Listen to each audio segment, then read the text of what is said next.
Welcome to the channel students. तो इस video में है आपके लिए केमिस्ट्री में से इम्पोर्टेंट ग्राफ्स। तो जितने भी हमारे इम्पोर्टेंट ग्राफिकल प्रॉब्लम्स हैं, कैसे उनकी इक्वेशंस हैं, क्या उनकी स्लोप्स आएंगी, वो सब कुछ आपको इस वीडियो में मिल जाएगा। तो इनमें से एक या दो प्रॉब्लम्स हर बार एग्जाम में ज़रूर पूछी जाती हैं। इन सबको आपने पूरा ध्यान से अंडरस्टैंड कर लेना है। ठीक है, तो हमारे जो स्टार्टिंग वाले चैप्टर हैं जो कि फिजिकल केमिस्ट्री में ही मेनली आपको ग्राफिकल प्रॉब्लम्स आती हैं, उसके अलावा डी एंड एफ ब्लॉक में से एक दो इंपॉर्टेंट ग्राफ्स हैं, वो सभी आपके यहाँ पर होने वाले हैं। तो हम लोग सबसे पहले बात करते हैं, दैट इज़ दी यहाँ पर है एलिवेशन इन बॉइलिंग पॉइंट पर। तो हमें इतना आइडिया है कि नॉन वोलेटाइल सॉल्यूट को अगर हम लोग सोल्यूशन में ऐड करते हैं तो हमारा बॉइलिंग पॉइंट हाई हो जाता है। इसको आप लोग ग्राफ पर भी एक्सप्लेन कर सकते हैं। तो कुछ ऐसा इसका ग्राफ बनता है। एक दो बार एग्जाम में ये प्रॉब्लम इस तरह से आई है, आपको ये ग्राफ दिया जाता है और आपको ये पूछा जाता है कि इनमें से सोलवेंट की कर्व कौन सी है और सोल्यूशन की कर्व कौन सी है, और बाकी सभी आपने बॉइलिंग पॉइंट वगैरह को यहाँ पर शो करना होता है। ठीक है, तो यहाँ पर आपकी सिंपल सी बात है, अभी वेपर प्रेशर लो होता है नॉन वोलेटाइल सॉल्यूट ऐड करने पर, तो सोल्यूशन की कर्व होगी यहाँ पर नीचे वाली और सोलवेंट की ऊपर वाली, क्योंकि उसका वेपर प्रेशर हाई है। सोलवेंट 1 एटमॉस्फेरिक पर इस पॉइंट पर ही पहुंच गया है, तो ये उसका बन जाएगा boiling point, that is the TB note, boiling point of the solvent. और सोल्यूशन बाद में पहुंचता है, क्योंकि उसका वेपर प्रेशर लो था तो उसको हाई टेम्परेचर पर हीट करना पड़ता है, और वो बाद में यहां पर आकर ही पहुंचा है एटमॉस्फेरिक प्रेशर पर, उसका वेपर प्रेशर, तब ही सोल्यूशन बॉयल होगा। तो इसका बॉइलिंग पॉइंट उससे थोड़ा सा हाई है, दैट इज दी टीबी। तो यही आपने यहाँ पर शो करना होता है। ये जो है ग्रीन लाइन, ये शो करती है 1 एटमॉस्फेरिक प्रेशर को। अगर वेपर प्रेशर इसके इक्वल हो जाए तो वो चीज़ बॉयल करनी शुरू हो जाती है। इस तरफ रखा गया वेपर प्रेशर, इस तरफ रखा गया टेम्परेचर। तो ये अपने एलिवेशन इन बॉइलिंग पॉइंट का ग्राफ अच्छे से याद रख लेना है। बाकी इसके फार्मूले वगैरह तो हमारी न्यूमेरिकल्स वाली वीडियो में भी हो जाएंगे। ठीक है, भी ऐसे ही आता है अभी डिप्रेशन इन फ्रीजिंग पॉइंट का ग्राफ। उसमें फ्रीजिंग पॉइंट लो होता है जब हम लोग कोई नॉन वोलेटाइल सॉल्यूट ऐड करते हैं। उसमें कुछ अलग है, उसमें क्या है कि सोलवेंट ने ही फ्रीज होना होता है, सॉल्यूट तो ऑलरेडी ही, ठीक है ना, सॉलिड होता है। तो फ्रोजन सोलवेंट की एक यहाँ पर है कर्व। तो फिर से वही बात है कि भी सोलवेंट की कर्व ऊपर रहेगी, सोल्यूशन की नीचे, क्योंकि सोल्यूशन का वेपर प्रेशर लो हो गया है। ठीक है, तो हमारा सोलवेंट इस पॉइंट पर मीट कर गया है, ठीक है ना, फ्रोजन सोलवेंट की कर्व को। जब वो मीट करेगा तो वहां पर उसका बन जाएगा freezing point, that is the TF node. ठीक है भी, अब जो हमारा सोल्यूशन है उसका वेपर प्रेशर लो होने के कारण वो लोअर टेम्परेचर तक जाकर फ्रोजन सोलवेंट की कर्व के साथ इंटरसेक्ट होगा, तो उसका फ्रीजिंग पॉइंट लो हो जाएगा। तो इस तरह से फ्रीजिंग पॉइंट में चेंज आता है। तो ऐसे आपने याद रखना है, ऊपर वाली कर्व होगी सोलवेंट के लिए, नीचे वाली कर्व होगी फॉर दी सोल्यूशन के लिए। ठीक है, और फ्रोजन सोलवेंट की कर्व यहाँ पर एक सेपरेट बनेगी। तो ये दो इंपॉर्टेंट ग्राफ हैं जो आपके सोल्यूशन चैप्टर में से आ सकते हैं। ठीक है, इसके अलावा भी सॉल्यूशन चैप्टर में से आपको रोल्ट लॉ के ऊपर भी ग्राफ्स पूछे जा सकते हैं, वो भी हम यहाँ पर एक्सप्लेन कर देते हैं। सो भी रोल्ट लॉ को हम लोग इस तरह से एक कर्व की फॉर्म में भी रिप्रेजेंट कर सकते हैं। तो इस तरफ आती है भी एक्स ए की मोल फ्रैक्शन है हमारे पास 1, यानी कि ए ही है सिर्फ, और बी का अमाउंट है 0।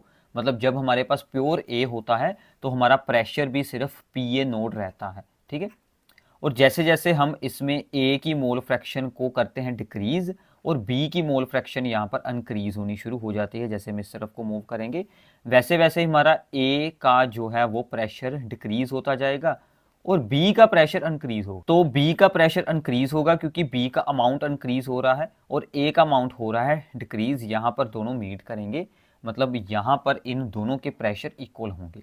ठीक है, और यहाँ से आगे जाते जाते अगर हम लोग इस साइड को देखें तो हमारे पास ए की मोल फ्रैक्शन 0 बन चुकी है, अब सिर्फ बी प्रेजेंट है, तो बी का प्रेशर इंक्रीज होकर प्योर बी के प्रेशर के इक्वेट हो जाएगा।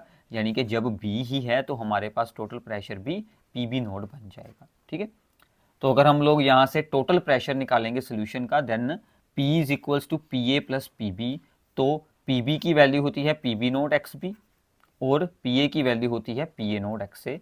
तो ये सब कुछ रोल्ट लॉ के अकॉर्डिंग होता है। ठीक है, तो यहाँ से ए का प्रेशर है और यहाँ से हमारा बी का प्रेशर है।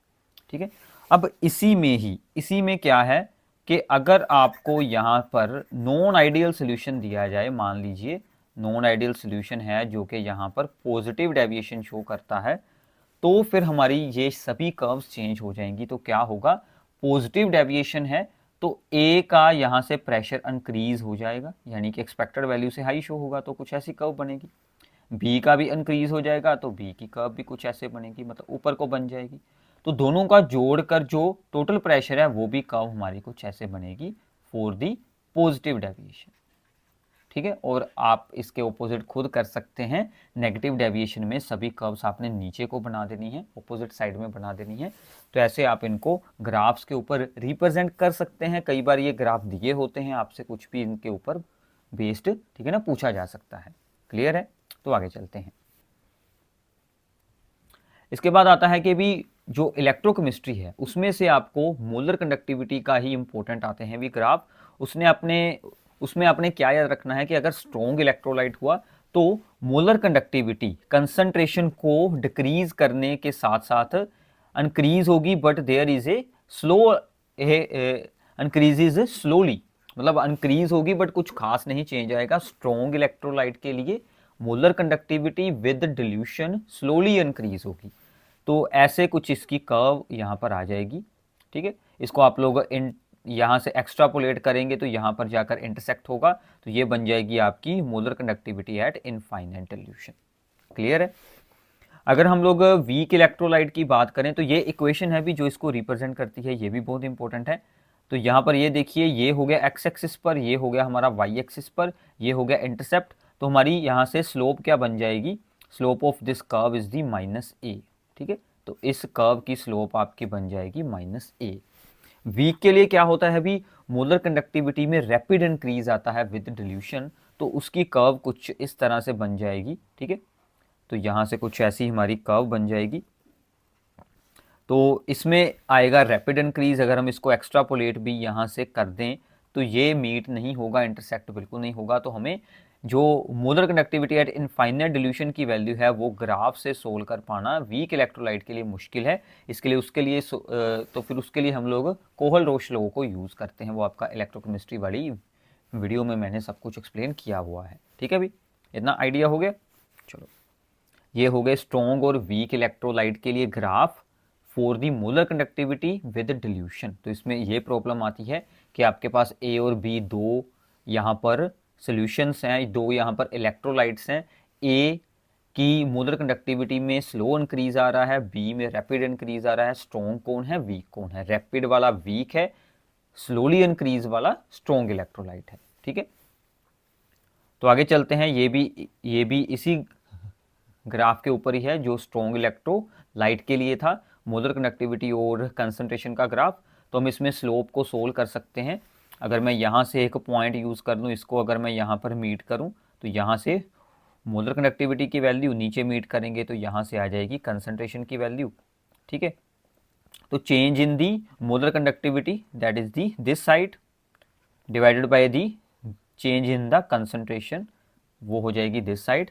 So change in the molar conductivity by change in the concentration. तो इसको सोल्व करने के साथ आप ऐसे यहाँ से ए की वैल्यू निकाल सकते हैं, because slope is equal to minus ए।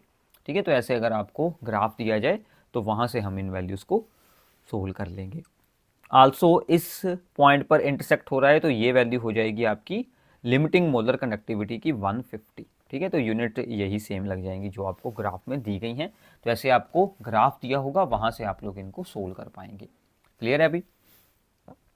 इसके बाद आता है अभी हमारा जो फोर्थ चैप्टर, जो हमारा थर्ड चैप्टर है केमिकल काइनेटिक्स। इसमें से सबसे ज़्यादा आपको ग्राफिकल प्रॉब्लम आने के चांसेस हैं। तो जैसे कि हमारा सबसे पहला ग्राफ है concentration of the reactant versus the time graph. तो टाइम के साथ साथ रेक्टेंट्स की कंसंट्रेशन यूज़ होती रहती है, तो वो फिर ग्राफ की शेप कुछ इस तरह से बनती है। जैसे जैसे टाइम बीतता है तो हमारी कंसंट्रेशन ऑफ द रेक्टेंट यहाँ से डिक्रीज होती रहती है। ठीक है, तो यहाँ से अगर आप लोग एवरेज रेट निकालना चाहते हैं तो average rate of reaction change in concentration by change in time, तो वो भी आप यहाँ से एक तरह से इसकी स्लोप निकाल सकते हैं, change in concentration by the change in time. तो ऐसे आप इसे सोल्व आउट कर सकते हैं। अगर हमें इंस्टेंटेनियस रेट्स निकालने हैं तो हमने जिस पॉइंट पर निकालना है, मान लीजिए हमें एट टाइम टी निकालना है, तो हम वहाँ पर बनाएंगे that is the tangent line. Tangent line की हम लोग स्लोप निकाल लेंगे तो वो बनेगी D R by D T. तो ऐसे आप लोग इंस्टेंटेनियस रेट्स को निकाल सकते हैं। ठीक है भी। So instantaneous rate minus of the slope of the tangent at that point, ठीक है। तो ये बातें अच्छे से याद रख लेना, बहुत बार एग्जाम में पूछी जाती हैं। इसके बाद आता है भी जीरो ऑर्डर रिएक्शन के लिए जो हमारी इक्वेशन कुछ इस तरह से होती है, रेक्टेंट्स की concentration is equals to minus K T plus R nought initial concentration, ठीक है। तो इसलिए अगर हम इसे ग्राफ की फॉर्म में शो करते हैं तो वाई एक्सिस पर ये आ जाएगा, तो इक्वेशन होती है अभी Y is equal to M X plus C, तो एक्स एक्सिस पर आएगा हमारा टी टाइम, वाई एक्सिस पर आएगी concentration of the reactant at time T, तो हमारी स्लोप एम क्या हो गई माइनस की, तो हमारी K is equal to minus slope या फिर slope is equals to minus K, एक ही बात है, तो ये आपकी हो जाएगी। और इंटरसेप्ट सी आ जाएगा आपका R nought, this is the R nought, clear है। तो ये जीरो ऑर्डर के लिए है। अगर कंसंट्रेशन वर्सेस टाइम ग्राफ ऐसे स्ट्रेट लाइन है विद दी नेगेटिव स्लोप तो वो जीरो ऑर्डर है। अगर यही same graph concentration of R versus time कुछ इस तरह से है जो हमने इससे पहले किया था पीछे, तो वो हो जाएगा आप लोगों का फर्स्ट ऑर्डर, ठीक है। तो ये भी बात आप लोगों ने याद रखनी है, क्लियर है। अब हाफ लाइफ होती है भी जो जीरो ऑर्डर एक्शन है, half life of the zero order action initial concentration के डायरेक्टली प्रोपोर्शनल रहती है। तो इसमें फिर क्या होगा कि ऐसा कुछ स्ट्रेट लाइन ग्राफ बन जाएगा, आपको ग्राफ दिया होगा, आपको ऑर्डर पूछा जाएगा। ये प्रॉब्लम बहुत बार पेपर में आती है, ठीक है। ये आपको ग्राफ दिया जाएगा, ऑर्डर पूछ लेंगे, ये ग्राफ दिया जाएगा, ऑर्डर पूछ लेंगे। आपने ऑर्डर और इक्वेशन और ग्राफ इसको अच्छे से याद रख लेना है।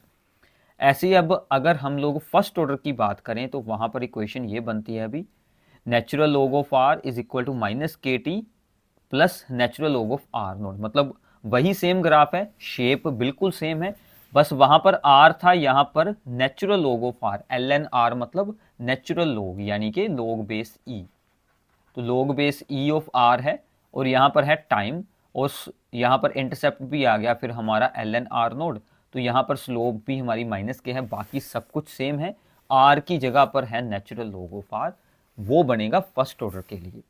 अगर मैं यहाँ पर लॉग आर यूज़ कर लूँ, मतलब यहाँ पर अगर हम अपना नॉर्मल लॉग बेस 10 यूज़ कर लें तो यहाँ पर आएगा लॉग आर, तो यहाँ पर जो हमारी स्लोप है, इसमें बनी थी स्लोप हमारी माइनस के, उसमें फिर हमारी स्लोप क्या बन जाएगी माइनस के अपॉन 2.303। अगर मैं लॉग वाला यूज़ करता हूँ ग्राफ ये वाला, तो फिर ये वाली इक्वेशन लगेगी वाई एक्सिस पर लॉग आर, एक्स एक्सिस पर रहेगा हमारा टी टाइम, तो हमारी स्लोप क्या बन जाएगी माइनस के अपॉन 2.303। तो ये बात आप लोगों ने ध्यान रखनी है, लॉग बेस ई है या सिंपल लॉग है, यानी कि लॉग बेस 10 है। अगर बेस ना शो किया गया हो तो यहाँ पर कितना बेस होता है, लॉग बेस 10 होता है, क्लियर है। तो ये इक्वेशन फर्स्ट ऑर्डर के लिए, और साथ में ये हमारा जो ग्राफ है वो आपने अच्छे से याद कर लेना है। ऐसे ही इसमें एक और ग्राफ बना दिया जाता है जो इस मेन इक्वेशन से ही बनाया जाता है, ठीक है।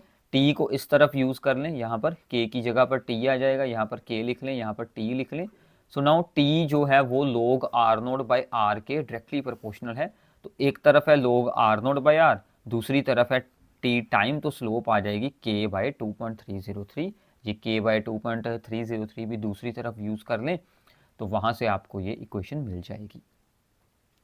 इसी तरह से इसकी हाफ लाइफ जो है, इसकी हाफ लाइफ में इनिशियल कंसंट्रेशन ही है नहीं फार्मूले में, तो ये इनिशियल कंसंट्रेशन से इंडिपेंडेंट होती है, तो इसके लिए इसका जो होता है graph of half life versus initial concentration वो स्ट्रेट लाइन बनता है, क्योंकि इनिशियल कंसंट्रेशन आप कुछ भी रख लें, हाफ लाइफ हमेशा सेम रहेगी। This is for the first order action, clear है अभी।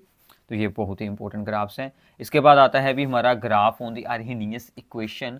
अर्हिनियस इक्वेशन क्या होती है अभी, जो मेन इक्वेशन वो तो ये है k is equals to A Arrhenius factor e की power minus E upon R T. इसका अगर हम लोग log ले लें तो ये इक्वेशन बन जाती है, ठीक है।